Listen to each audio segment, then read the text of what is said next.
On the west side of the sanctuary, we have 10 parable windows. They're in pairs, and each window in the pair tells one of the parables of Jesus.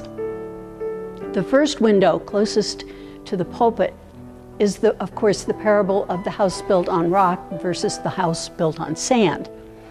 And you'll notice in each window, there's a small key image at the bottom that confirms the subject of the window.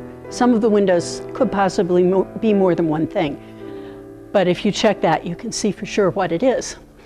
And the second window from the pulpit, the second in the first pair, illustrates the importance of that little key image. This is the parable of the pearl of great price, when Jesus tells of the man who sold everything he had to purchase the pearl. But in church literature, it's often referred to as the rich young man, which is not a parable. We know it's the pearl, however, because in the key, there is a hand holding a pearl. And in the larger image, the man is holding something in his hand, something round. And the key confirms that that is, in fact, the pearl of great price. In the second set of windows, we see first the parable of the sower and the seeds. This is where the seed falls sometimes on stony ground, sometimes among weeds, and sometimes on fertile ground. The key for the sower and the seeds is the image of birds coming down to eat up the seed that fell from the sower's hands.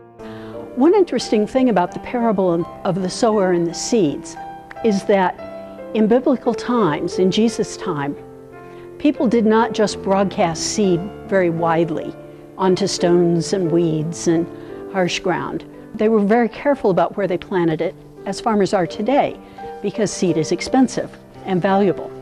So the prodigality of the sower is a very fine image of the prodigality of God's love for us, and the fact that the good news of the gospel is spread far and wide, even though all of us don't hear it or respond to it. The fourth window in the series is the Good Samaritan, and you see here the Good Samaritan and his donkey helping the wounded man to the inn where he was nursed back to health. And the key here is the head of the man who was injured, with a hand supporting it and another hand with a bowl up above it. The next window in the series, the one nearest the pulpit in the third double window, is the parable of the workers in the vineyard, where the master pays each of them the same amount, whether they came in early morning or in late evening.